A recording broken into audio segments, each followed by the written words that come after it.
Folks, what's going on? We're trying something a little bit different here. So, a week ago, we missed an episode of the pod for the first time in a long time, and I felt bad, and I promised you guys a bonus episode, but what we're going to try to do here is something a little different instead. Because I've realized that there are a lot of people, there's a cohort of the few people that listen to this that probably, haven't been around for that long. It could be that some of the people that are currently listening to the pod have only discovered it recently, but we've been doing the pod for like fucking years. Back when it was called the Calcio Podcast, when we would only ever, in theory, talk about Italian football. We put out archives and archives of stuff, which you can go back in the audio database and, listen to now. But I've realized that a lot of people probably haven't listened to a lot of the episodes of the pod. Maybe some have, but there's this one episode in particular from almost 2 years ago that has never been on YouTube, and it's probably the episode of the pod that at the time that I put this out anyway, it was the one I was the most proud of. I was in Italy for 2 or 3 weeks with my girlfriend 2 years ago, and my girlfriend had never been around to kind of visit Italy. She never toured. She never actually seen the country. She'd only been to visit family a few times. So she'd only been to regional, she'd been to some town outside Avellino where there's there are as many donkeys as there are cousins. And then another time that she just stayed with family in Calabria, and she never went around. So we made a point of going around to a couple of fun points of interest 2 years ago. And every time we would go to a new city, we would pod. I would pod for 15 minutes, and then I put it all together as one episode. And I called it Giro d'Italia. And I know it's gay and I know it's pretentious, but it's, I think it's a good episode. I was very proud of it at the time, and I think it stands the test of time. And it starts off in Naples. You might actually, if you follow me on Instagram, you might recognize the profile picture that I have is from that episode. You'll see it right off the bat as we cut away to that here. But so I think it's a great pod, and it's occurred to me that a lot of people probably haven't listened to it. So we're going to be back this week on Wednesday with another, it's going to be another fun episode. We got a lot marinating here, a lot of stuff percolating on the brain. But the bonus episode that we're putting out now is we're re-uploading from the archives, episode 187, which has never been on YouTube. I wish it were. And I think now is actually a good time to put it out. So I'm pumped for it. Yeah, we start off in Naples. We actually took these pictures, which are now in our condo, there. And kind of blew these up. And so this was at the start of the season that Napoli would have won the Scudetto, which is actually funny. If you listen back to it kind of in retrospect, with the benefit of hindsight, knowing, being able to predict the future from that point that the pod was recorded onward. So we're putting it out as kind of a bonus episode here. I hope you guys enjoy it. Again, we'll be back in a couple of days. So till then, do all the fucking, gay homo shit that I have to tell you to do. Like the video, subscribe, it all helps us. And leave a comment and call me a homo as well if you'd like. That's all very good. That all helps us. Again, you can go back and listen to the archives from back when it was the Calcio Podcast before we changed the name to the Bordello, which is just a PR thing. It's the same fucking pod, But yeah, we got shit going back years. So if you're so inclined, go back. Don't go back too far, because at a certain point it gets the audio's dicey, and we're young and stupid and I don't know, nerds. But I don't know. It's all there if you want to, if you're so inclined. So if you're new to the show, enjoy the deep dive. If you listened to this episode before, I don't know, give it another watch. Maybe you'll enjoy. It's like rewatching a movie. It's like rewatching The Godfather. Never gets old, Fucking good quality entertainment stands the test of time, So until next pod, we'll catch you soon. Enjoy the archive upload. Enjoy the bonus content pod. That was almost one take. Fuck. Enjoy the bonus pod. Enjoy the bonus content. Alla prossima. Ciao. All right, what's going on, folks? Let's get into it. Welcome to the Calcio Podcast. Sam Adamo coming at you. Live from Napoli. Up on a rooftop overlooking the city. Hope you're all enjoying this visual. on Spotify. If you haven't checked out the pod on Spotify when we release videos, now is the time to do so. We have an incredible setup here. The shot is set up perfectly. You need to check this out. The sun is setting over my shoulder as we speak. Big ass Lette sign just to my right. Vesuvio in the background. This is beautifully set. We've got some fruit laid out on the table over here. I couldn't find any fruit stands tonight. I haven't shot in 2 days. We've been eating fried stuff every day. Everything's fried down here. Pizze fritte. Coppe mare fritte. Everything's deep fried. Everything's fucking fried. You think that Napoli's a place where they'll sell pizza, right? Because it's the place that came up with pizza. And they'll fry it. That's just what they do. They fry everything here. So, yeah, the pipes are a little backed up. We're going with a little fruit tonight. A little more budget friendly. And I couldn't find any fruit. So we had walked about 20,000 steps today. And the lady went back to our flat. See how continental I am? I'm calling it a flat. Paula's here with me right now. A flat. The flat, yeah. And I told her, you don't worry, I'm going to go for a walk because, I knew she'd slow me down a little bit. And I went for I think I might have looked for, how long was I gone? Was I gone an hour? I walked through the entire Quartiere Spagnoli. I think I asked 5 people where I could find a fruit stand. And that's why I had to leave her in the flat. Because if I had asked 3 people and I still hadn't found it, she would have lost her mind. And that's not because she's a bad person. That's because she's a woman. And I got to be careful what I say because she's holding a knife and a middle finger up behind the camera right now. But there wasn't a ton of nice fruit. I mean, it was 8 o'clock at night when I went to pick it up, or 7 o'clock, so it was the end of the day. So I went with what I could. I thought a pineapple would be nice because I thought it would be abundant. I brought it back. She says, what am I supposed to do with this? I said, I don't know, cut it. She said, we have butter knives. I said, stab it. And she said, that's not helpful. So we're going to have to figure that out once this pod wraps up. But it's an interesting city. What can I say? It's my favorite city in the world. It's a very real city. And people are not really that ashamed about the level of decrepitness, and they just kind of accept it for what it is. They don't apologize for it, really. They just sort of shrug. So I like that. I like that about them as a people. But no, look. So, I mean, we're in Naples right now. We're headed out to the Amalfi coast tomorrow. Because I got to give the lady something that she wants. She's like controlling the entire itinerary there. I have no opinion on anything when it comes to that. But it's probably for the best because I was kind of managing the schedule over here, and we're running up and we're running north and south and fucking east and back south and all over the place.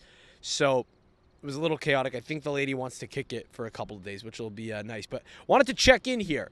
This will probably be a special podcast that we're doing. I think where we're going to compile segments from every city from this trip and sort of check in, and it'll be released at the end of the trip.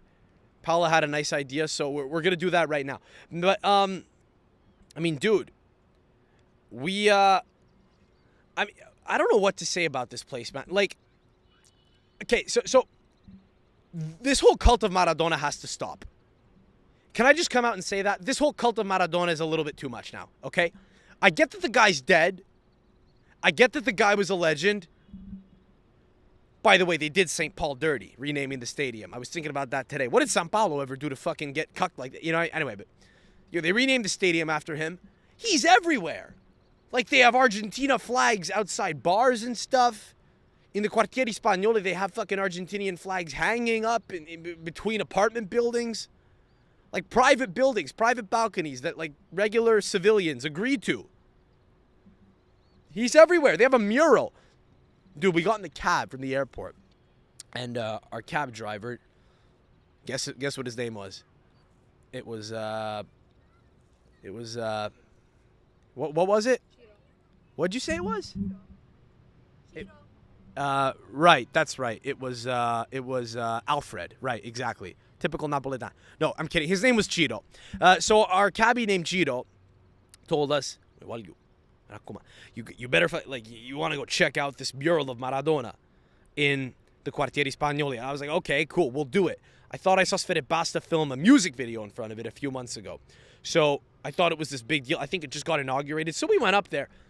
I mean, it's street art, you know? It's like they discovered street art. It's just like this little square with memorabilia of it. It's a shrine. It's kind of creepy. It really is.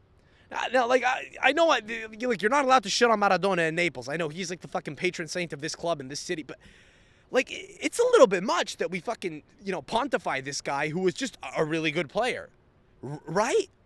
No, I get it, right? Maradona mania, right? There's been a lot of stuff that's come out about his time here, and it's been well documented how crazy it was and how it took the city by storm. But he was a good player who played for a club. Like, if you go to Cagliari, is it the same thing with Gigi Riva? Is it the same? Like, it's a little bit straight. It's just getting to be a little bit much. Because he was already, like, he was treated like a saint when he was alive. And now that he's dead, it's getting to be a little bit much. I got to tell you. I really do. And now here's what's funny. I've thought about this as well. Every single Napoli legend leaves the club in tragic fashion.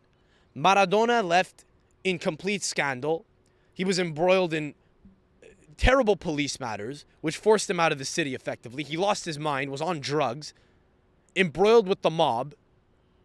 Now, to a lesser extent, all the recent legends of the club have also been forced out. Marek Hamsik, and unsanctimoniously as well. Marek Hamsik sold to China. Dries Mertens not offered a contract. Lorenzo Insigne, club captain, kid from Naples, 30 years old. 30 years old. Given his walking orders, or his marching orders. Given his marching orders for fucking not having been able to come to a deal. Like De Laurentiis really doesn't fuck around. Higuain was the same thing. He being De Laurentiis, wanted to get rid of him when he realized that he wasn't going to be able to re-sign him on the money he wanted. And I don't know, it kind of goes under the radar. Like, every Napoli legend just gets, they're just allowed to walk. And it's not even necessarily a bad strategic play because they're able to turn over and stay competitive. But it's just so funny. Dries Mertens, it was announced a couple of weeks ago, left the club. And now he's everywhere. Signs, Ciao ci roots, Napoli ti ama. Like, it's just a bit much. It's very dramatic, you know? Like, every player leaving is like, that has a certain, like, affiliation to the city is treated as, like, I don't know, it's almost like they're dying. It's almost like they're dying. And it's funny, it's like, it's this Maradona mural, which kind of has art dedicated to the club all around it. You've got, like, images of Marek Hamsik, Lorenzo Insigne, and Dries Mertens with Maradona. There's a big gap there. There's a big gap of, like, 15 years where, like, no players were, I guess, cemented as legends. It's just interesting. It's a little bit strange. And another thing I was thinking about, too, is Napoli's kind of like the hood in Italy. They're kind of like the hood of Italy. Now, that may not sound like that scintillating a take here, but stay with me. Because everyone knows that it's a tough city. But it really is like the hood. Because you know what they say about how, like, the only way to get out of the hood is, like, to ball or to rap? It's the same thing in Naples. The only way to get out of Naples is as a footballer or as a singer. The only famous people from Naples, there are no fucking famous physicians from Naples. You could be a pizzaiolo and you could be fucking well-respected in your community. You could be a barber and be well-respected in your community, but you're fucking stuck there. A lot of educated people will leave, but it's not seen as the same thing. If you really want to fucking get out and make it and become famous, the only ways to get out of Naples are by becoming a calciatore and by becoming a cantatore. Fucking Gigi D'Alessio and fucking Danilo D'Ambrosio. That's it. Those are the only two ways to make it out of this city. They're the two types of people that are put on a pedestal above everyone else, and it's so serious. It's not even ironic. People are like, people will fucking put these people on a pedestal like it's a serious matter. And the funny thing is, there's a lot of talents. I was thinking about this because we were having lunch at a trattoria yesterday. By the way, you understand why people take naps here? Because lunch is such a big fucking meal. You forget about how carb heavy it is. But people are fucking smoking during lunch and they just fucking go home and pass out for 2 hours. There's no business gets done between the hours of like 2 and 5 p.m. Nothing. Restaurants are closed. Businesses are closed. Shops. All of it. But like, we were eating outside, like, at a trattoria in the Quartieri Spagnoli, and some guy came by, some African dude came by, and started, like, panhandling and began collecting money for, like, a very specific skill. He was balancing a chair on one leg on his forehead. And it's strange because, you see, he's probably the best at that specific skill in the world, but there's no, I mean, it's not scalable in any way. You know what I mean? He's about as good as, good at that as probably a pro footballer is to play football. But like, there's no getting out of the city with like a wild skill like that. You know what I mean? You can't join the circus. You can't do any of that. Singing, football. They value that above all else. They almost look down on other types of fucking trades. They almost look down on lawyers and stuff. You know what I mean? Shop owners do all right. You know what I mean? If you have a store that sells like sunglasses or like leather goods, that's like a big deal, you know? But yeah, I don't know. And I mean, it's a very look, it's a city with a lot of character. It really is a city with a lot of character. But I mean, like, it's very simple in a lot of ways. It really is very simple. Like, a lot of the commoners just fucking, all they think about is football. You wonder you wonder about that because they talk about how, like, historians talk about how, in the Roman Empire, everyone was just fucking, distracted by sport and by circus. And that's really all people have here, is they feel like they have the football club. It's why they take it so seriously. We were going for a walk today down Spacca Napoli, and you've all seen, right, you've all seen fucking IFTV post this shit, right? Like these like stands that'll sell toilet paper with logos of other clubs on them. Dude, so they'll have like a fucking roll of toilet paper with like Inter's logo on it, or like Juve, maybe Real Madrid, which is a bit like, chill, buddy. You know what I mean? You're fucking Napoli, you're fucking shitting on Real Madrid. What the fuck? You know what I mean? Like, it's a little pretentious. But then they go the other way too. And this one lady was selling Salernitana toilet paper. She was selling Salernitana toilet paper. That's really punching down, bro. That's a little bit much. That's the fucking Simpsons stop, he's already dead meme fucking summed up right there. Dude, what the fuck? Fucking Salernitana. And by the way, I've been looking for a barber for the past, 4 hours. I haven't been able to find a barber that's open around here. In Naples. And, the barbering traditions here they run deep. Everything is closed in the month of August. The entire economy of Italy just shuts down in the month of August. It is bonkers. It's bonkers. It's so backwards in that way. Not only do they close between the fucking hours of 2 and 5, they'll also close for an entire month of the year. It's an entire write-off. 12% of their income for the year that they could have made. Wiped. And they complain about how difficult life here is. You know what I mean? The entire month of August, nobody gets haircuts. Half the barbershops are closed. Were you able to... Paolo, were you able to open the door before? You were able to? I'm impressed.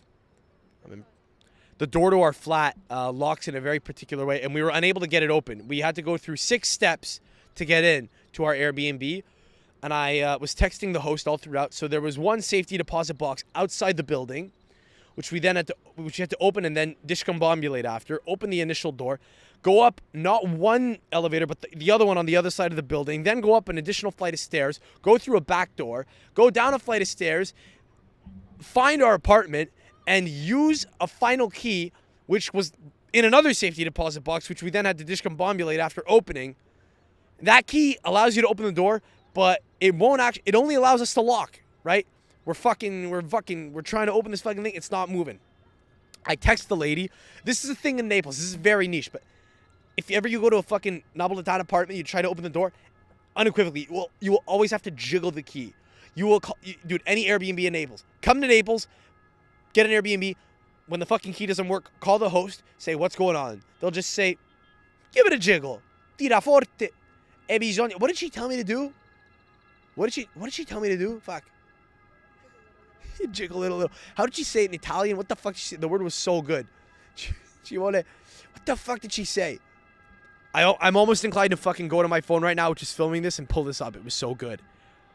I think she said, ci vuole darle un giretto. gira la chiave, gira la chiave, gira la chiave, gira la chiave, gira la chiave un po'. You gotta give it a fucking little wiggle. And it's like the faintest thing with like 2 fingers. Little wiggle, and boop, it just pops right open.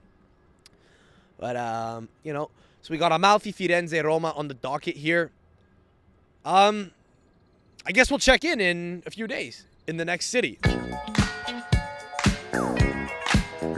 Ladies and gentlemen, welcome to Praiano, our humble abode on the Amalfi coast, right in the middle of the coast, out on our balcony, a stone's throw away from the city of Naples, where we just came from, as a dog barks in the background a few houses down. It's a very immersive experience that we're living right now. We are not in Positano. We do not have any views over the multicolored homes of the people of Amalfi. We are right smack dab in the middle in a town of 2,000 people. I got a haircut yesterday from Cumpa Lorenzo, who lamented how busy it gets in the summer because of all the stranieri who come, but then also proceeded to talk about how they basically keep his business afloat and how he's lost in the wintertime and how he's completely dejected because it's totally different. The town is dead and there's nobody for him to cut the hair of.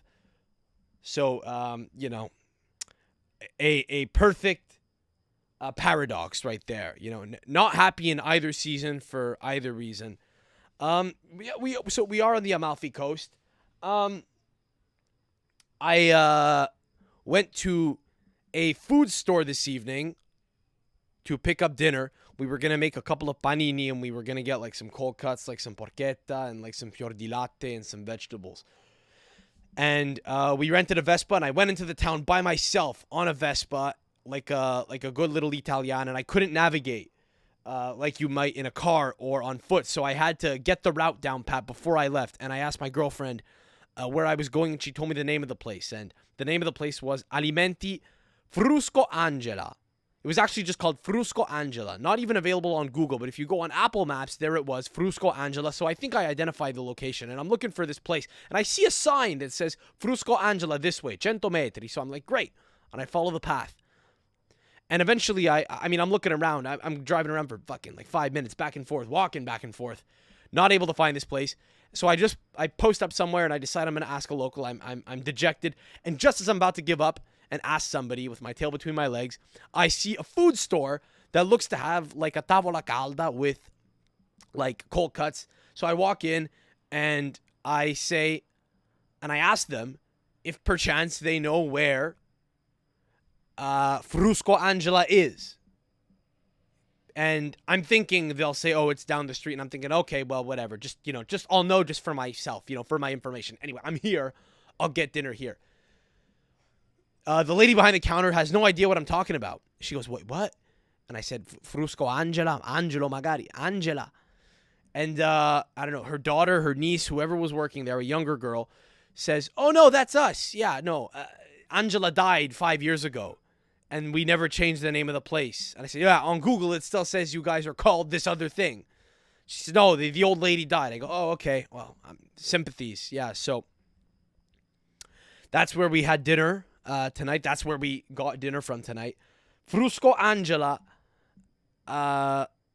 Mercato, but not called that anymore. No one really knows what it's called. It doesn't have a name anymore. It's just this place. It used to be named after this. It used to be named after this lady, and it's available on a map.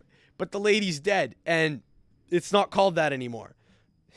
But so if you want to find it, you couldn't if you tried. What's this? Off camera, Paola has a correction or an amendment. I think it's called now Il Rifugio dei Peccatori. Il Rifugio dei Peccatori, the refuge of the sinners. Where sinners go to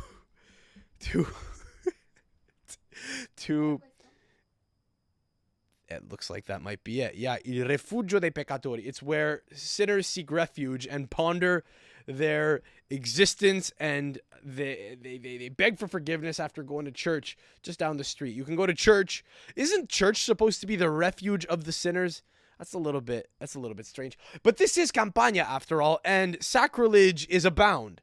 I was thinking about this. I'm not over this Maradona thing. I was thinking about it again over the last couple of days, because our driver from Naples to the coast here was named Carlo. He was an interesting character. He tried to get us to hire a transportation service to bring our to transport our bags from the Amalfi coast to Naples, so that we could then rent Vespas, scooters, so that we could then drive the hour that it takes you when you go along the coast at 30 kilometers an hour on a Vespa that you don't want to fall over if you're not a rider of these things, to Sorrento, where he lives, where we could meet him, so he could start an hour later, that day, and maybe he would take us for lunch for fior di latte at 10 in the morning. We have a train to catch at noon. He says, no, come to Sorrento, meet me there at 10. We'll get a service to bring your bags to Naples. Is he fucking nuts? We already paid for the transportation, right? By the way, which he has to come and pick us up by this. He's not showing up on time. By the way, he's already looking for an out. But I mean, if there was any city that I would probably rather. Honest to God, I'd probably rather walk to Naples with my suitcase on a 2-day trek than give it to some guy to take to Naples to the train station, and I just have to trust it. What's he gonna do? Fucking leave it? He's gonna leave it on the fucking foot of the train station. Leave it at the foot of the train station. If there was a city that I was not gonna do that, it's Naples. I'm not over this Maradona thing. It's a cult. It is a cult. It really and well and truly is a cult. And it's occurred to me now that we really have witnessed the birth of a religion. Now, I'm not kidding you when I say there's more imagery of Diego Armando Maradona in the city of Napoli than there are of Jesus Christ or San Gennaro, the patron saint of Naples. Now, that's not hyperbole. That's not an exaggeration. That's a literal statement. There are more images. There's more imagery. There are more shrines built for him. Now that he's dead, they've canonized him. And if you ask about him, people talk about him like he's some mythical figure. And I did this with Carlo, our driver. And I asked him, I said, frankly, you're from Naples. He was from the city. He lives in Sorrento now, but he's from the city of Naples. And he's maybe in his 40s, single dad of 3, by the way. 3 children born out of wedlock with 3 different women. Two black women that he had in the U.S. He spoke American. He spoke English to us, and he had an American accent. He had a little twang, which was interesting. We said, no, please, no, just never speak that, never speak in that tone again with us, please. No, thank you. Back to Italian, please, or I'll go back to looking at my phone. That's a great thing about being in a car in a cab nowadays. You know, you don't have to speak to anyone anymore. There's kind of this like obligatory, like little bit of courteous, chit chat that you engage in the beginning until an appropriate amount of time has passed. At which point, everyone defers to their phone, is antisocial, including the driver. This is Italy. The driver goes on his phone too while he's driving on the highway, and you just accept it as something that happens. But I asked him, this cult of Maradona, it's getting to be a little bit much. It really is a cult, isn't it? Like, has it gotten worse since he died? And I know it has, but I'm asking him for his perspective. And I said, you've seen the guy play. You watched him play in the 80s. Why do you think that is? And he's talking about how he's flawed and how he was born a poor man and he died a terrible death like a poor man despite his riches. And I'm realizing he's describing this prophet. He's describing this like fucking mythical prophet. And they preach about like these miracles that he committed, like the hand of God or like the goal he scored against Juventus. They talk about them like these are miracles and like they're not just goals. And here's why it's strange. Because George Best, for example, at Man United, nobody talks about him anymore. They've moved on. They've had David Beckham. They've had other number 7s since. They've had Ronaldo. They've had, I think Cavani wore number 7 last year. Like they've had 2 years ago. They've had other players since. They've continued to evolve. They haven't continued to live in the past and just idolize one guy who captured them for a period of time. They've moved on. And Napoli haven't done that. The city, the fans of the club, but especially the people in that city. Now, I maintain this. Okay, you could put this in a time capsule, and in 300 years, and in 1,000 years, if human civilization hasn't been completely wiped out, there will be a faith of Maradona in Naples and probably abroad in Argentina, stronger than the Catholic faith.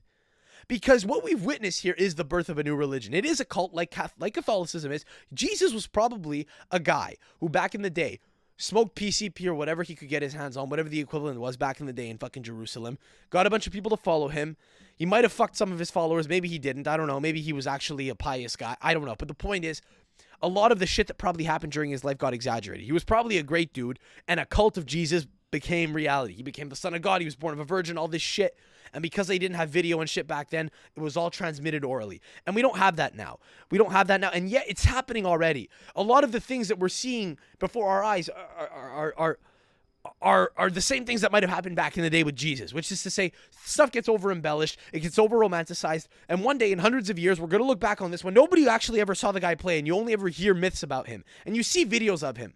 Okay, there are some mediums that are now available that people will still have access to, presumably one day, but it's not the same as if he was a guy who was playing when the internet was going on. He is this mythical figure who is, to a creepy extent, looked at like some kind of prophet, like some deity.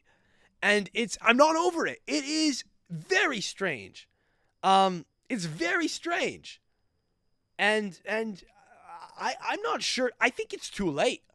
I think you're going to see, like, listen, I'm telling you, over the coming decades, if any of you guys ever go to Naples, it is uncomfortable how much he features. A guy who played for their team 30 years ago.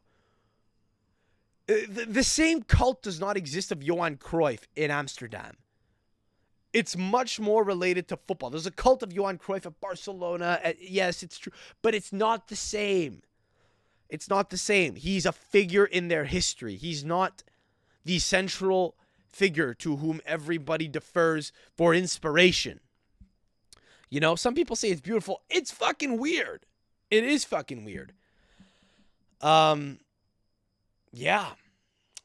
My slides broke. I had a pair of slides which broke. They were white and they were slip-on. They were $7. I ordered them from AliExpress in China. And I needed footwear to wear to the beach. So I bought these when I went into the town today to look for, mortadella at Angela Frusco. I stumbled upon a store that looked to have like footwear and sandals. And I walked in and asked an older lady if they had any like ciabatte, whatever. She gave me a pair of black, like just these clugs, which I couldn't bring myself to wear. So I decided to buy flip-flops. I don't do flip-flops, guys. I bought like a pair of Havaianas in blue. I put these things on. She said they were size 10. I wear size 9 on a good day. I wear size 9 US. Okay. She says these are a 10. I'm thinking, fuck, okay, they'll be a little big, but I'll get them anyway. These are way too small. They do not know how to convert to European sizes here. And I think I know my European size. I asked, what size is it? She told me the US conversion. I can't wear these things. How people wear, I don't know how anyone wears flip-flops. I look completely homeless and completely African. Not that there's anything wrong with that, but I'm not. It's not what I am. I'm not a homeless African guy. I'm not. A lot of African guys on the streets of Naples with jeans wear flip-flops. I look like that. I'm not that guy. I'm not that guy. My pedicure girl didn't do as good a job as she normally does. My feet look a little bit more disheveled than usual. I need to fucking put the odds on my side here. I can't be walking around in flip-flops. I don't know how anyone does. You guys need to take better care of yourselves when you guys go to the beach. You cannot wear flip-flops. It's unacceptable. There's no way to fucking look good in a pair of flip-flops. Man, woman, don't care. I'm never going to wear these things. Are never seen the light of day. 17 euro down the drain. A lot of you people need to fucking hit the gym too. Everyone is fat. Everyone at the fucking beach is fat. Nobody has abs. No, it's shocking. It is. What are you guys doing? I'm talking to you guys here. Like, I'm assuming you guys who listen to the pod are average Joes who go to the beach. What are you guys doing? Do you guys not count calories? You guys need to get with it, man. You guys need to fucking get with it. Don't you guys like... The best part about having abs and being at the beach is you get to peacock, which means when you go to the water, you get to feel eyes on you. You get to feel dudes looking at you like, oh, fuck. And that's you guys. That's you guys. What are you guys doing? Embarrassing fucking level of fitness at the beach. Embarrassing level of fitness. I'm not impressed. You guys need to fucking step your game up. We went to the beach yesterday. I couldn't fucking believe it. I was expecting to see some more skinny European men. Nope, skinny fat. Everyone is skinny fat now. And what they do is they wear baggy clothes. It's the age of the skinny fat dude. You wear a fucking baggy, oversized designer shirt. The same one that if I wear an oversized shirt, I look like a skinny fat guy. I do. I look like I'm trying to hide something. I get it. I get what they're doing. But, it's a real thing. You guys need to fucking up your game. I'm not having it. I'm holding you guys accountable. You guys are going to fucking listen to this podcast. You guys need to know what the fuck you're dealing with. You guys got to be fucking savage, man. I want the fucking most savage listenership in the fucking WAP community and beyond. I want all of you fucking guys to fucking start counting calories and start starving yourselves. That's me saying so, okay? I want you guys to all fucking defer to anorexia. Let's go. Drop the fucking... Don't stop eating breakfast. Breakfast is not... Don't put milk in your coffee, okay? Take drugs if you have to. Speed. Go on speed. Take ADD meds. Smoke cigarettes. I don't care. Do what you got to do. You guys need to fucking do heroin. Do something. I don't know. It's got to change. Lazio tickets still not on sale. Paolo, when's the game? Is it in a week? It's in a week tomorrow. Not on sale. Bernie went to a game yesterday. Saw Lazio beat Inter. Good for Lazio. Not on sale yet. Not on sale yet. Are we going to buy them at the box office? What are we doing here? We're going to have to buy them on Viagogo. Paolo, at what point do we accept defeat and just buy tickets through some other means? The day before. On the train to Rome. I don't think you make it. I think the day before we don't have tickets, I think you're panicking. That's what I think. Lazio are not selling tickets the week. So again, like the Stadio Olimpico is a 70,000 seater stadium. They need to fucking do something about that. If you're going to try to sell this motherfucker out, it's the city of Rome. It's the summer. There's still a ton of tourists. Make more money. Let's make less money. Let's fucking put the tickets on sale later. Drive up interest. What are you doing? So that we got to figure that out. By the way, Speedos are perverse. A lot of the fat guys who are wearing Speedos, it doesn't matter if you're skinny, fat. Nobody should wear a Speedo. Nobody should wear flip-flops. And you know what the fucking problem is? Half the Italians on these fucking beaches are skinny fat, wear Speedos, and wear flip-flops. I don't know where this idea that Italian men is especially attractive. That you're on a fucking Vespa looking like a fucking bumblebee with this fucking helmet on. Fucking posted up, sitting forward, crazy posture, little pot hanging out. They all smell like ciggies. Their teeth are fucking disgusting. Where did this stereotype come from? This idea that you're going to go to fucking Amalfi and meet this fucking like worldly guy who owns a vineyard and wears fucking linens. Not only, that's not most Italians. Most Italians are fucking disgusting. Most of them look Serbian. Most of them could be Albanian, Greek, Bulgarian, Portuguese. They're all the same. All the same thing. Oh my God. Oh my God. By the way, you want to know, you want to know another thing that fucking I love about Italy and its efficiency or lack thereof? You want to talk about fucking, you know how your father gets mad at you when you don't put the garbage out, right? Because you forget about garbage day. What day is garbage day in Italy? Every day is garbage day. You got glass one day. We have a schedule posted on the front door. You got to put the organic material out on Monday, and you got to put the glass and the plastic out on this other day. Now, meanwhile, the only people who seem to care about putting things in the right place are the Italians who work places. You got to put the fucking plastic with the plastic fucking in the plastic bin. You got to put the glass in the glass bin. They don't have like separation of like just trash and recycling. So what that does, and you know, it's all because it's run by the mob. It's because it's run by the mob. It's a racket. They've got the fucking contracts. They need someone out going every day. The unions are fucking controlling that shit here. It's not fucking efficient in the slightest. It probably all gets dumped in the same spot. We all hear about these landfills that occur, right? We all hear these rumors, right? That everything gets dumped in the same spot. That 100% happens here. Italy's not championing any progressive cause whatsoever. Much less when it comes to green living or environmentalism. It's been this way for years. As long as I've been coming to Italy since I'm 12 years old, it's been this way. I've never understood it. Nobody respects it. I can't respect it. It's too much. Give me one fucking bin to put everything in. I'm not putting the trash out when I'm here for 5 days.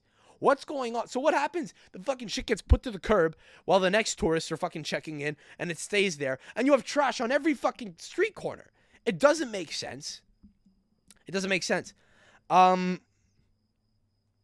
My new name is Sasa, by the way. Sam is dead. This is not Sam Adamo, by the way, on this iteration of the Calcio Podcast. This is Sasa. Ciao, come sta? Mi chiamo Sasa. Sasa Russo. Sasa Russo is the new host of the Calcio Pod. Sam is dead. I, Sasa, Wait, Sasa. Sasa killed Sam. I'm speaking to the third person here. Sasa killed Sam on a Vespa in a drive-by in Forcella. I'll be your host from here on out. I am the new Napolitan host of the podcast. Sam is dead. He was eaten alive by the city of Naples. The city of Naples chewed him up and spat him out. He got involved with the wrong people, and Sasa came to take care of business and clean things up. That is me. I now run this podcast. My name is Sasa Russo. Yeah, that's me. What else could my name? Maybe my name is Sasa Di Marcio. Sasa Riccardi. What's a Napolitan name? Sasa Esposito. That's me. That's me. Sasa. So yeah, that's been Amalfi. We're here another couple days. We'll see what's happening. We'll see what's happening in another few days here. But I don't know.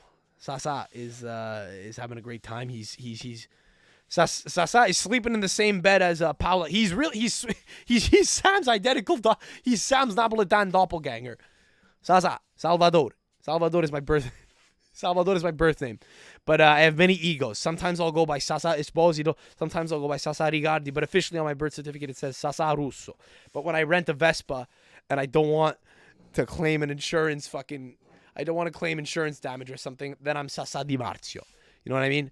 You understand what I'm saying? That's me. That's my new identity. This is me. I'm a Napolitan man now.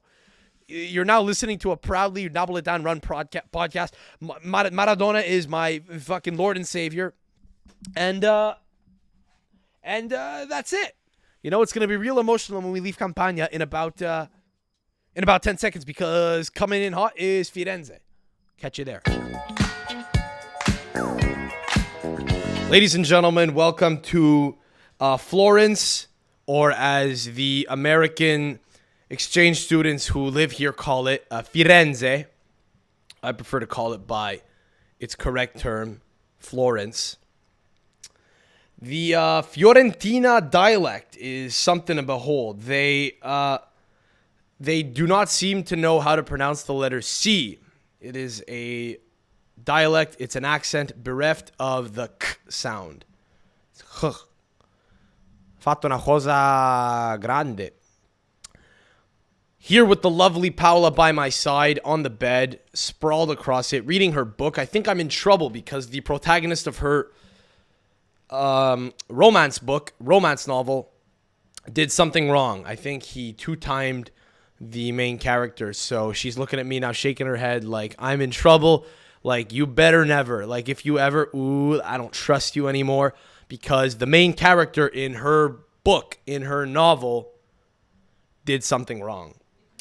He aggrieved the main character in some way. So, live from our annual honeymoon, we left Amalfi a few days ago and were greeted by a private driver, equally as entertaining as Carlo, who drove us from Naples to Amalfi. The guy who drove us from Amalfi back to Naples so that we could take a train up to Firenze, or as the Florentines call it, Florence. Pardon my use of the Americanized, term. The guy who drove us up was named Luigi, and he saw the size of our bags and asked us, "Viaggi di nozze?" Honeymoon, which to be honest, we kind of go on an annual honeymoon now. We've kind of made a tradition. Last year we did Santorini and Mykonos. This year we did the Amalfi Coast and the entire west coast of Italy. You know, the entire west coast. We did a couple of points of interest on the west coast of Italy. This is the annual honeymoon tour. Coming at you live from the annual honeymoon tour. Luigi, the driver, was very interesting. He was a stud. He was a very handsome man. The shirt and tie on, driving a black Mercedes, an automatic car, just ripping it on the highway. And, ear piercings, very Napolitan man. And he revealed to us that he lost a bunch of weight during COVID. And he explained to us that he used to have terrible habits. He used to wake up at 3 a.m. for work and have cornetto con cioccolato. And then 4 hours later, he would have a second breakfast and he was morbidly obese. He showed us a picture, and I asked him, what's your secret? He said, it's 2022. You know, there's many methods. So I said, you got surgery? He goes, He had liposuction. He and his wife both did. They had their stomachs stapled, and he was talking about how he's much more healthy now, how he has cereal for breakfast in the morning, followed by po di acqua, caffè, sigaretta, and he's flying. Still doesn't sleep, though. Still doesn't sleep more than 4 hours a night. I told him, maybe you should try sleeping.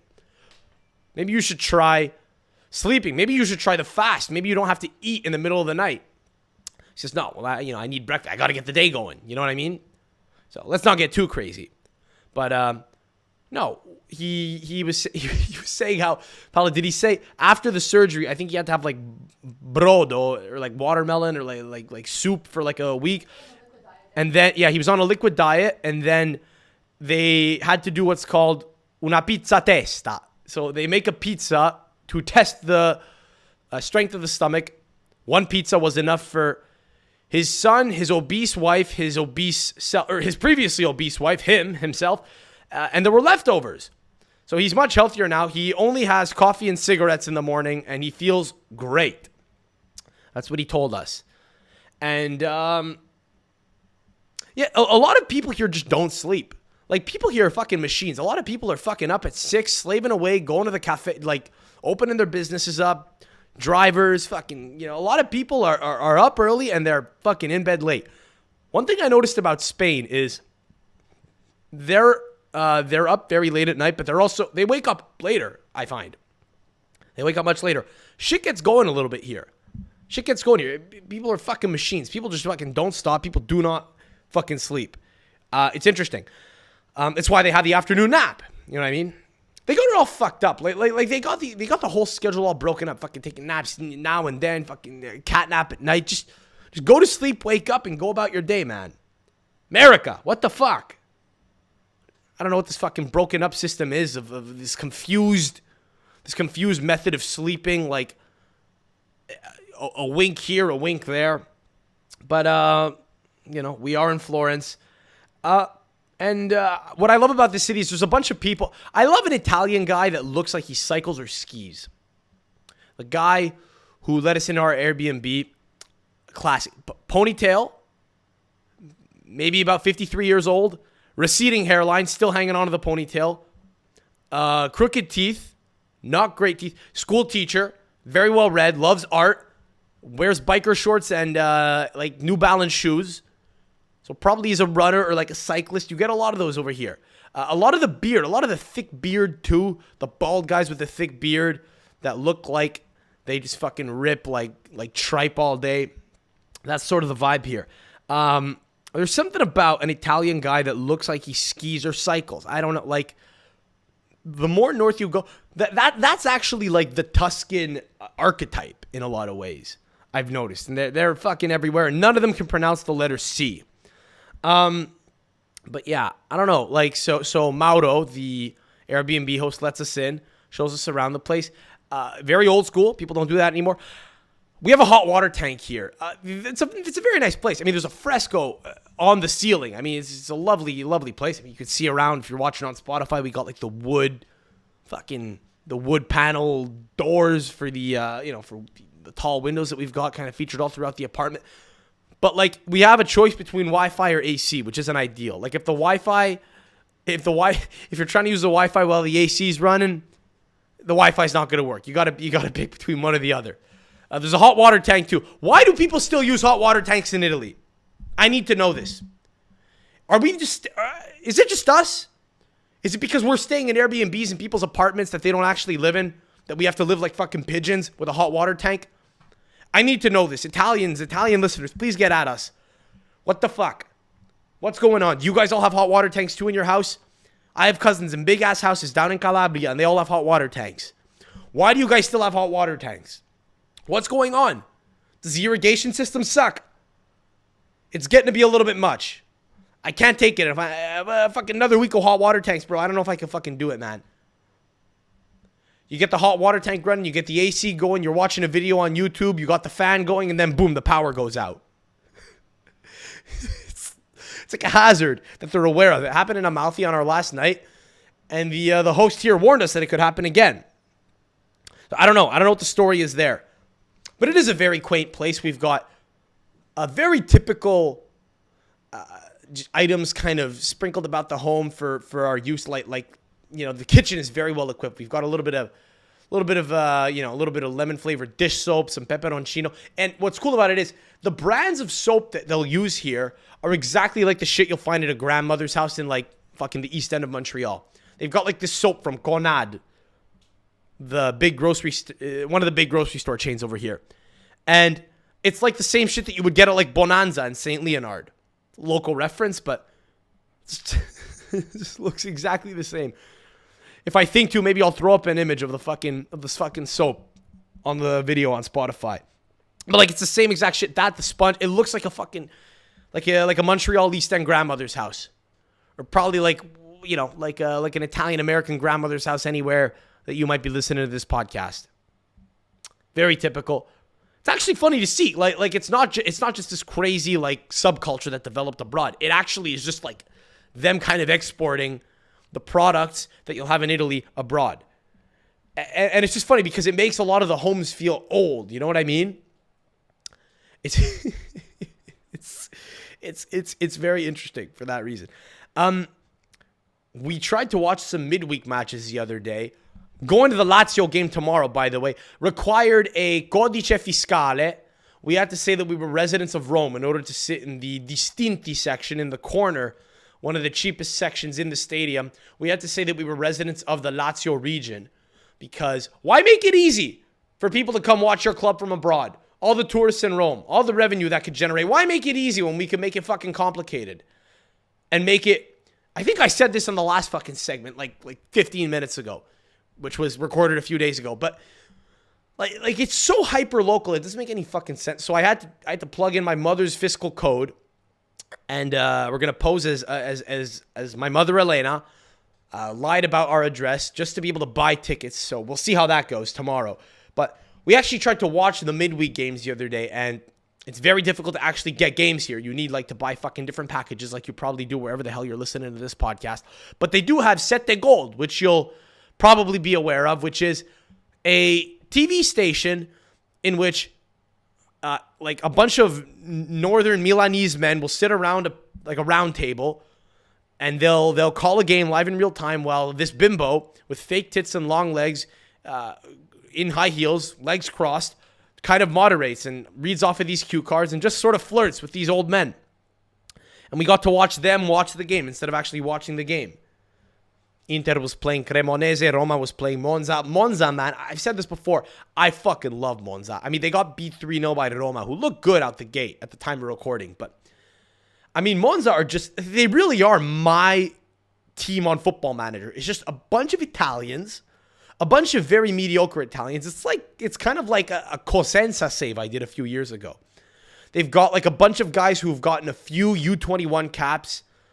They've got like Niccolò Rovella on loan. They've got Andrea Carboni on the bench. They got Stefano Sensi on loan. I learned just an hour ago. I didn't even realize that he had joined them. I thought he was still at Sampdoria. They've still got Luca Maroni and Luca Caldirola in fucking central defense. I actually want to take back everything I said about them being competitive this year. I think there's no chance. I mean, they're the most bang average fucking mediocre lower tier fucking in the table team that you could possibly get. It's like any other team that just gets promoted from Serie B. Like Benevento are in years past. Are they even in Serie A this year? I don't think. No, I think they dropped last year. Benevento, when they'll come up, for example, or Lecce, if they'll come up, they'll be full of fucking Italians who kind of fluctuate between Serie A and Serie B, a bunch of mediocre type players. Gianluca Caprari will inevitably feature on one of them. Andrea Petagna's gotten relegated with Spal before. The teams that have the most Italians tend to actually get relegated. I'm completely going back on what I said about Monza a few weeks ago. I got sucked up into the names and the narrative, but it's beautiful to see. Like, at least they're kind of trying to sell a dream, unlike other teams who have kind of fielded the same types of 11 that would just really, they had no fucking, there was no brand. There was no fucking, new fucking Mussolini youth type brand going where they were trying to appeal to people with, overly Italian patriotic tendencies. So there's something going on here, which, you have to kind of at least respect to a degree. By the way, you know what I've noticed? The further north you go, the more expensive an Aperol Spritz is. The more touristy a city, the more expensive an Aperol Spritz is. The more touristy the area, the more expensive an Aperol Spritz is, because it's the only thing that foreign bitches buy and drink. And I actually thought there was an expensive looking Spritz in Naples near the Maradona mural, which was €4. We paid €14 for a Spritz yesterday with views on the Duomo. I mean, it's disgusting, but we're living large. The mantra for the rest of the trip is fuck it. Fuck it. I got drunk off a liter of house wine last night. I've never felt more sick. It's about as drunk as I've ever been. To the point that it's about as drunk as I've ever been. I've never been worse. Paula's looking at me like, you think I've been more drunk? Yeah. No, not without blowing my chunks. Like that was a very tasteful drunk, and it was a lot, and it was sustained. It was over like 2 hours. Just you buy the fucking house wine for the less than the cost of a Spritz. It was €12 or 12 euros, as my uncle says. I like that word, euros. 12 euros. I have an uncle who owns a construction company and is a great guy, very generous, but he's huge, and it kind of adds to the charm of him a little bit. He wears beautiful moccasins, and he'll come in fucking super manicured. He gets like pedicures and manicures, even though he's a big guy. Haircuts all the time. Gets his fucking beard line for him, and he goes, "I bought a bottle of house wine. It was 12 euros. 12 euros." Good guy, Uncle Rick. We bought a bottle of wine for less than the cost of a fucking Spritz, and it was a liter. So normally a bottle of Chianti will be like 750 ml. This is like this is way stronger. I think they actually had the alcohol percentage on it. It was 13% alcohol, whatever that means. I don't know. It feels like a high percentage for a bottle of wine. On my ass, put me on my ass. But it's interesting to kind of see how expensive drinks are depending on where you are. Like I'm expecting in Rome in a few days to see like fucking like spritzes around the Vatican with like sanctimonious, blasphemous, borderline blasphemous names, right? Just like around the mural of Maradona, there was Spritz de Dios. Spritz de Dios. Because like any good faith, people will try to jump on the train and monetize the cult around a certain prophet. So I'm expecting to see that around the Vatican, the blood of Christ. That'd be a great name for a drink. Instead of Bloody Mary, Blood of Christ. You'd probably have a bunch of people that would fucking eat that up, and you'd have a bunch of people that would like protest outside the restaurant. It's one or the other. You have people that want to spite the faith, or people that kind of want to stick to shit by the book. So, Lazio game tomorrow. We'll see how that goes. I mean, there's a lot of news going on right now. It looks like Napoli just missed out on Cristiano Ronaldo, whose agent tried to ship him to Naples so that he could take part in the Champions League. They were gonna make Man United spend 120 million euro plus Ronaldo for Osimhen. Ronaldo would have been on loan. They would have paid 3/4 of his salary, and Man United rightfully finally put their foot down. Had some level of balls for the first time in a fucking year. And it appeared to have fallen through. Paul Pogba's brother is bribing him right now. Is he bribing him or is he threatening him? I think he extorted I think he tried to extort his own brother with a bunch of people from their banlieue in Paris. And now his brother's trying to twist it on Paul. A whole thing's going on, and we're covering absolutely none of it. I am incredibly out of the loop right now. I'm trying to say fuck it. I'm living la bella vita, and I am saying fuck it for the next few days. So we'll tap back into the news cycle in a few days. I'm blissfully unaware of anything that's going on right now. I have not picked up a single Gazzetta while here. If you come from abroad, those days are over. I have too many Gazzette dello Sport fucking chilling around my house that I'm too ashamed to throw away, even though they're just a random newspaper from a random day. It's a thing that everyone does. You guys all fucking come here. You'll go to Rome, have a coffee, buy a Gazzetta, pretend you fucking understand what you're reading. Don't do it. Save paper. Just get the news on Twitter. Do not be that guy. You don't need to buy Gazzetta dello Sport. I'm probably going to wind up doing it tomorrow now just because I'm throwing everyone off the scent. Folks, we have made it to the final leg of the trip. We are in the capital city of Roma. We are in Rome, where we have spent the past few days. We took in a match this past weekend. We watched a Serie A Lega match between Lazio and Napoli. Napoli visited the Stadio Olimpico. What a ride. What a ride that was. I don't know where to start. I'm convinced that Lazio is a money laundering operation.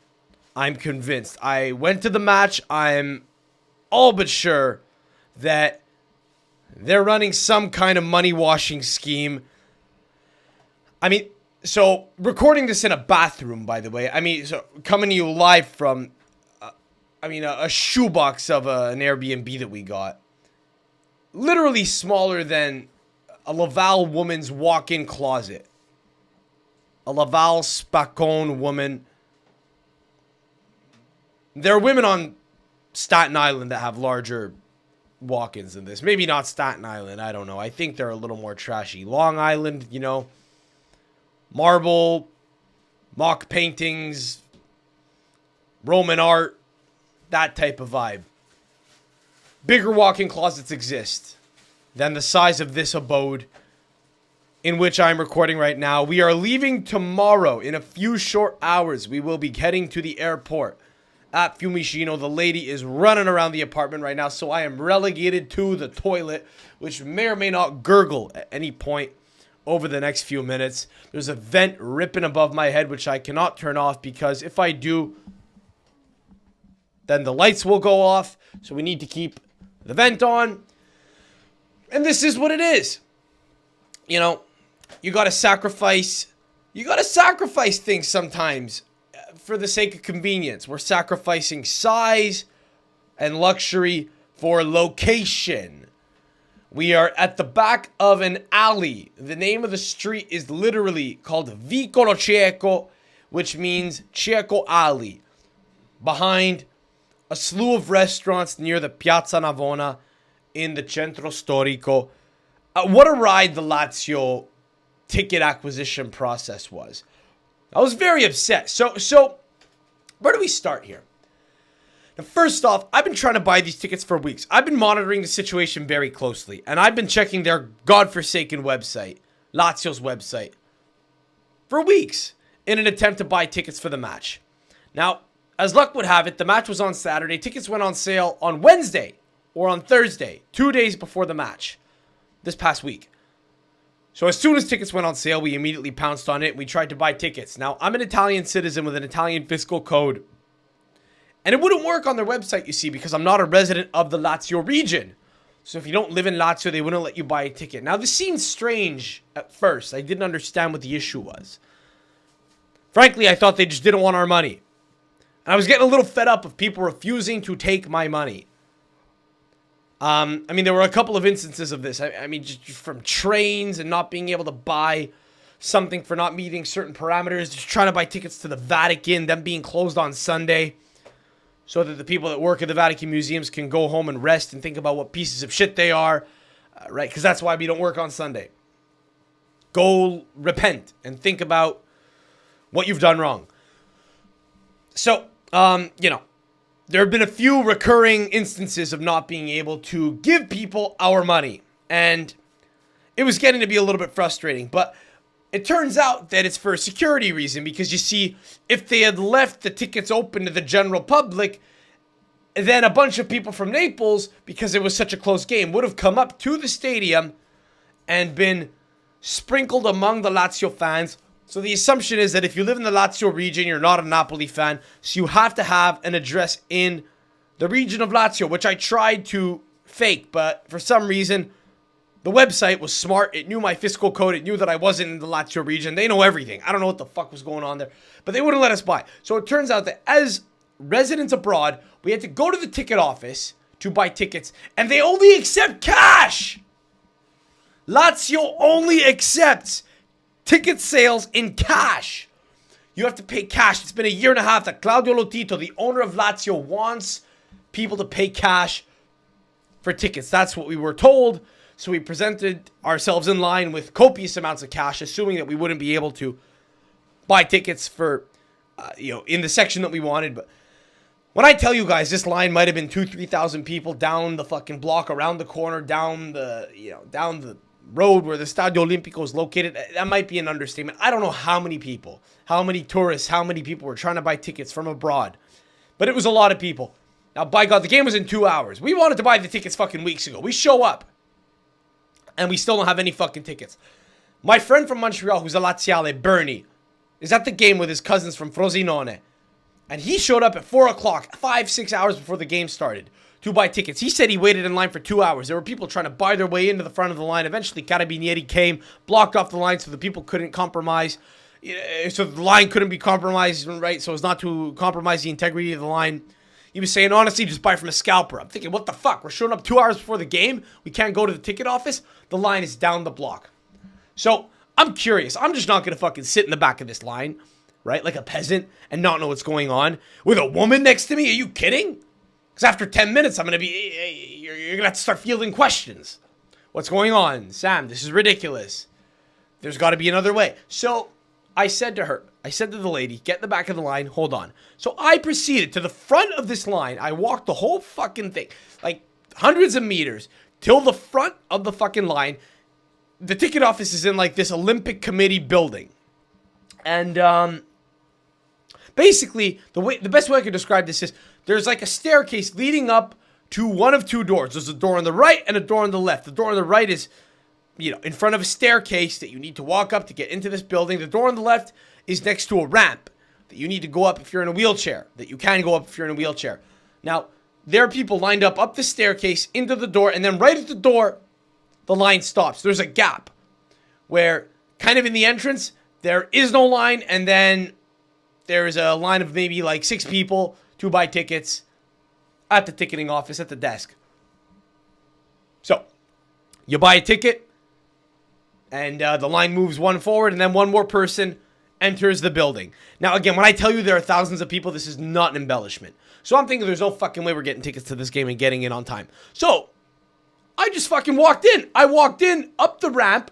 I was like, I'm not waiting this fucking line. I went around the Carabinieri. I walked in the other door like I owned the place. Now, this is a lesson to you all. You need to fucking walk places with your shoulders rolled back and look like you know what the fuck you're doing. If you have to pretend to talk on the phone, do that. Just walk in. If somebody says you can't be here, you play dumb. You say, what are you talking about? I got a meeting in there. The other day in Florence, I had to take a shit so bad, I didn't know where to go. I walked into a building. The first building I saw was a conservatory of music in Florence. It was the Florence Music Conservatory. I walked right on in. There was a secretary there. I figured I just had to get past her, duke her out in order to be able to use the bathroom. I just walked right on by. Didn't say a word. I just said, when I say it up, right, it's 6 o'clock in the evening. And she says, where are you going? Now, that's an issue, right? I'm hoping she says nothing and I could just fucking walk up a flight of stairs and find a bathroom. She says, where are you going? I said, I have an appointment with Dottore Rossi. Who's Dottore Rossi? I said, he's a musician. What does he teach? This is a school. I go, I don't know. He teaches music. Are you a student? No, I'm an old friend. I'm here from Canada. Sorry, I'm a little lost. What time's your appointment? I check my watch. It's 5 to 6. I say, the appointment's at 6.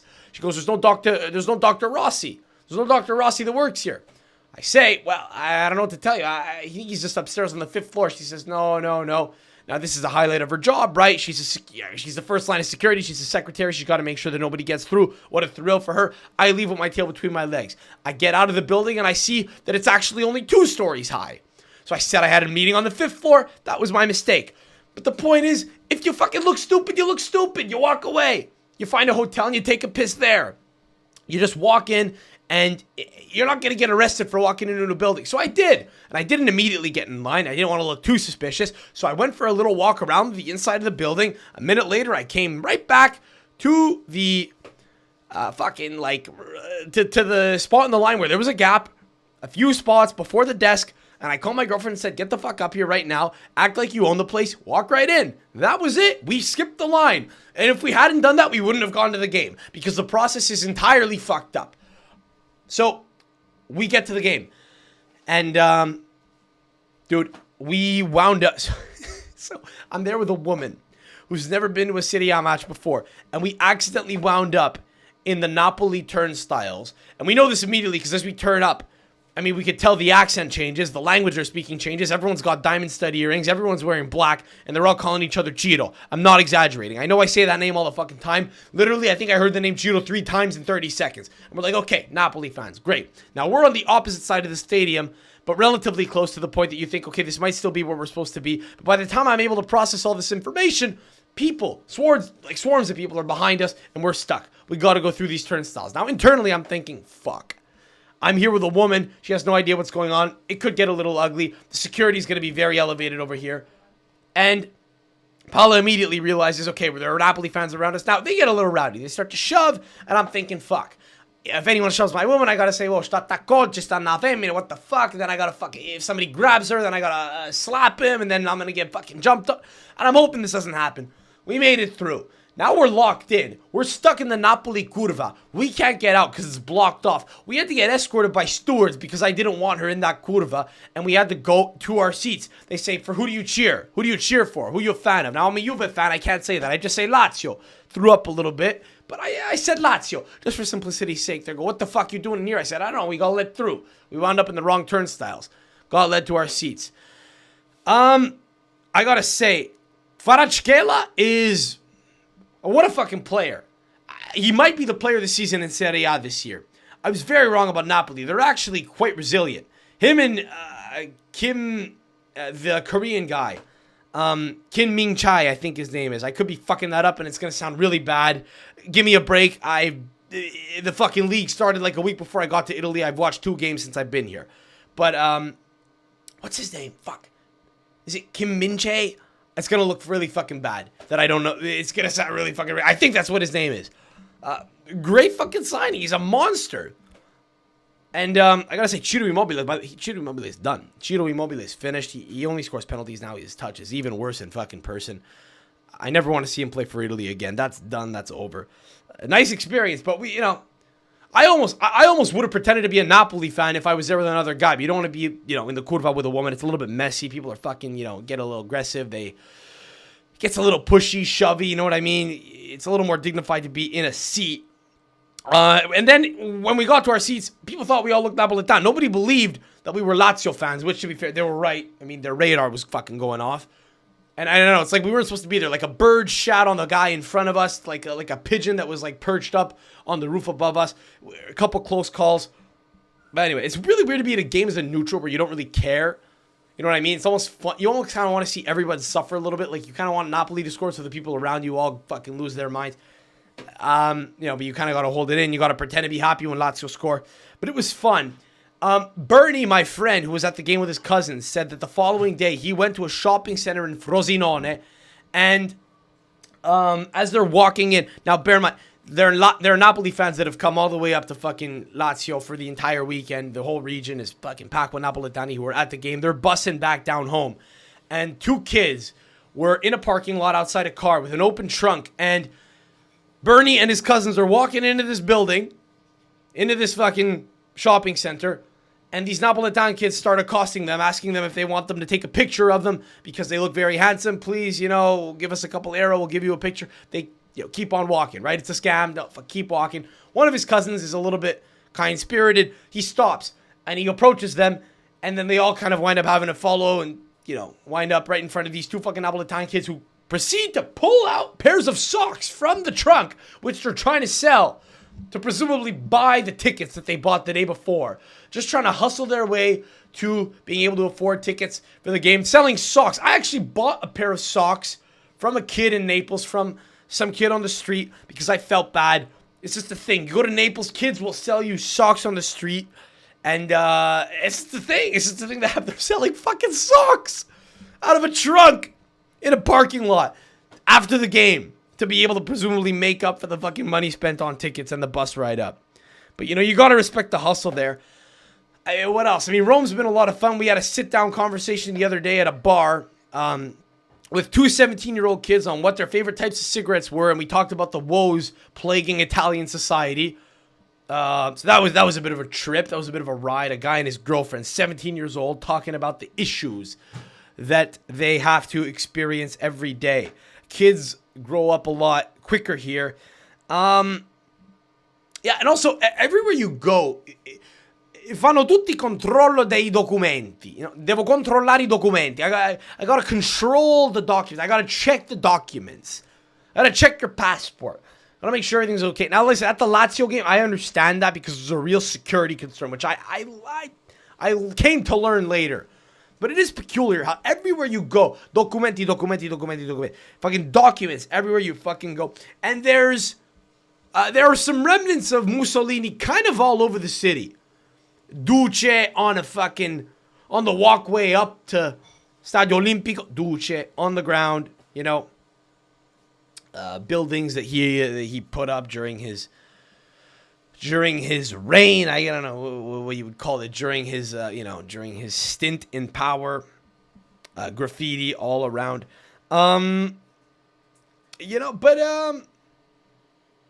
It's a great city. It's nice and dirty. It's gritty. And that's what you kind of like about it. You know, the people here are very proud to be Roman. Very proud to be Roman. Kind of makes you understand why Francesco Totti was who he was. And, you know, Francesco Totti gets painted in this way where, like, he's this hero for having stayed at Roma for his entire career. And he was very noble and he could have made money elsewhere.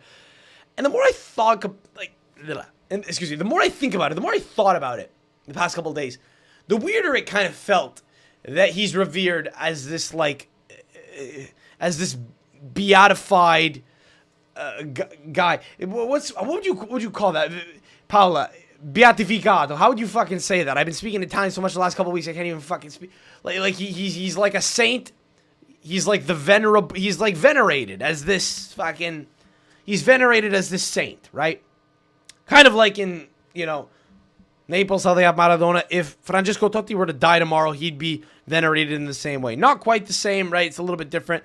They're a little bit crazier in Naples, but Francesco Totti gets venerated as this figure who was loyal to the city of Rome, and he was a gladiator. The reality is, he was a fucking cafone who never left the city because he didn't have the balls to, and he married a Roman fox.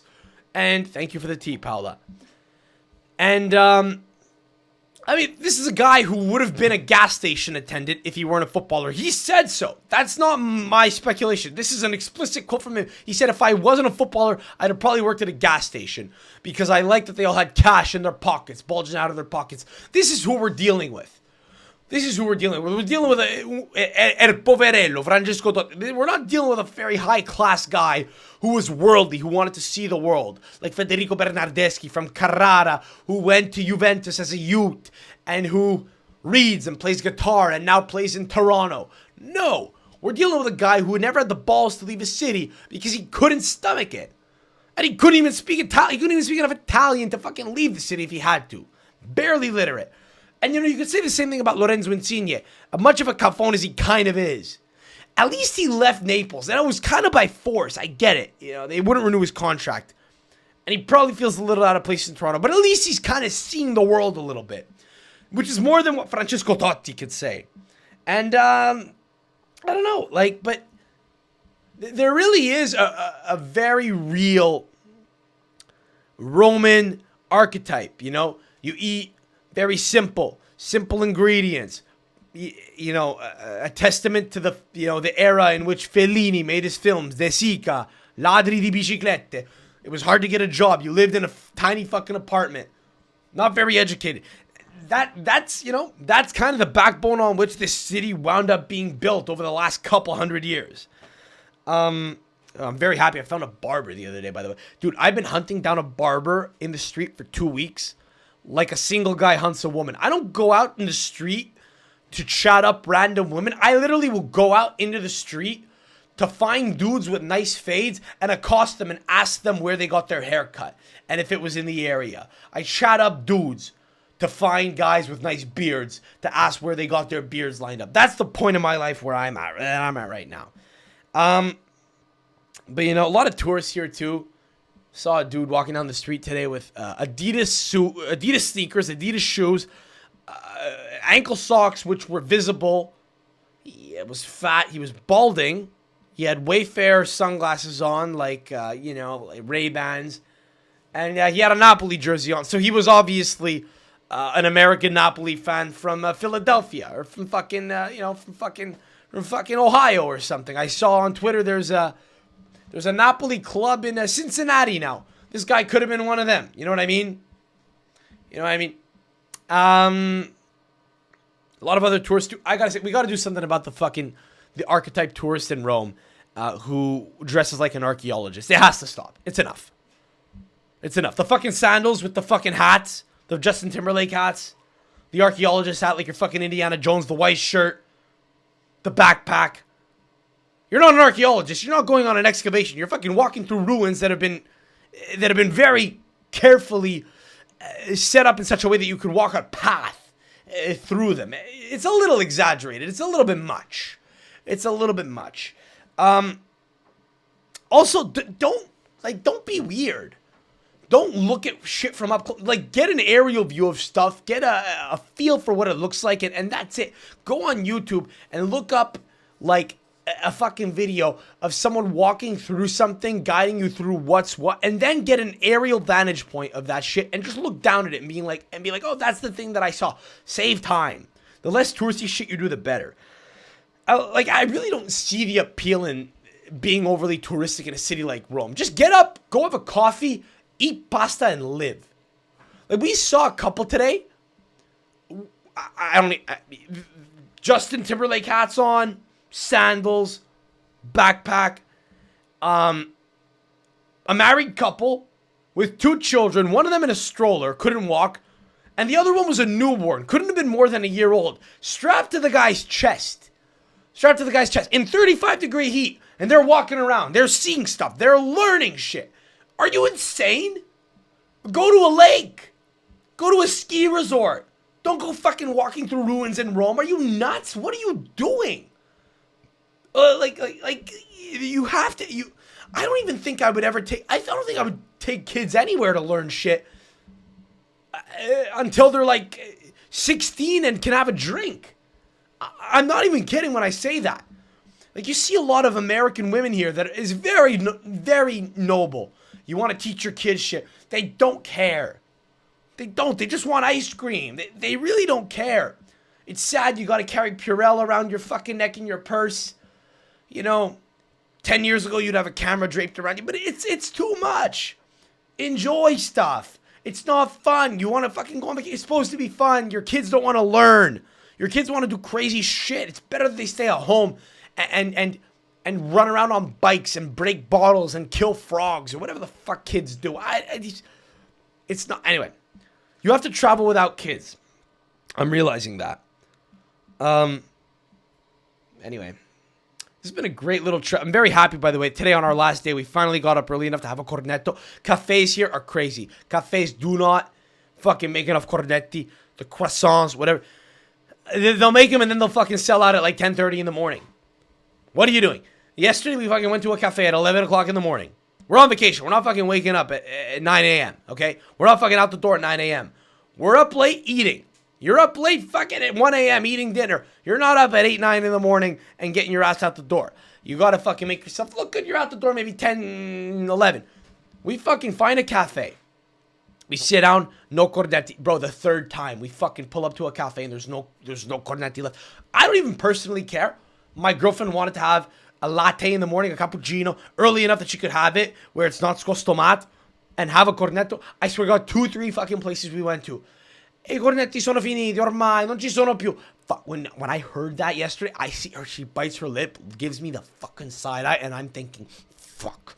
And I'm not thinking fuck because I'm mad I want a cornetto. I'm like, fuck me, I gotta wake up tomorrow and do this again. And I gotta fucking set an alarm tomorrow morning. Cocksucker, I'm not out of the woods. But we had one today. We made it in time. We're good. It wasn't the one she wanted, but we're good. I've never been more bloated. I haven't been hungry and I haven't been full for the past week. It's weird. I just haven't stopped eating. I need to starve myself for a couple weeks. I'm going to go home, be bulimic for the next 2 weeks, run around. 24-hour fast has begun. But this was a good little trip. The lady saw a couple of very important landmarks which you had not yet seen. And now when we come back, we can float around. No itinerary, land in this city. Maybe you go to Cinque Terre, maybe you go to the fucking hills in Chianti. Who the fuck knows? Maybe there's a game, maybe you go to Forte dei Marmi, maybe you go across the fucking coast to the other. Whatever, you know? So thanks for enjoying the ride with us. I mean, this pod's been banked over the last 2 weeks. This is kind of like my capolavoro ever that we've done. I really hope you enjoyed this on Spotify.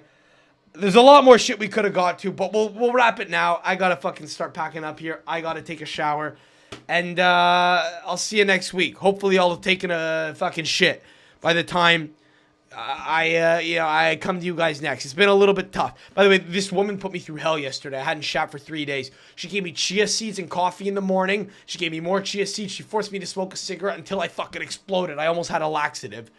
But thank God I did it, because that might have been a little clamoroso. By the way, I just refuse to speak English here. People speak to like Airbnb hosts write to me in English. I'm petty. I speak to my girlfriend in Italian like at a table. I don't want people to hear me speak. I'm trying to milk it when I can. I can't go back to hearing fucking people in Laval speak fucking Italian or English. I can't do it. So literally fucking like Airbnb hosts will like write shit in English. I'll answer in Italian. They'll respond in English and I'll give like thumbs up. I don't even acknowledge them. You know what I mean? They say we need your passports for registration for the tour sport. I just don't answer. You know what I mean? Yeah, I don't know.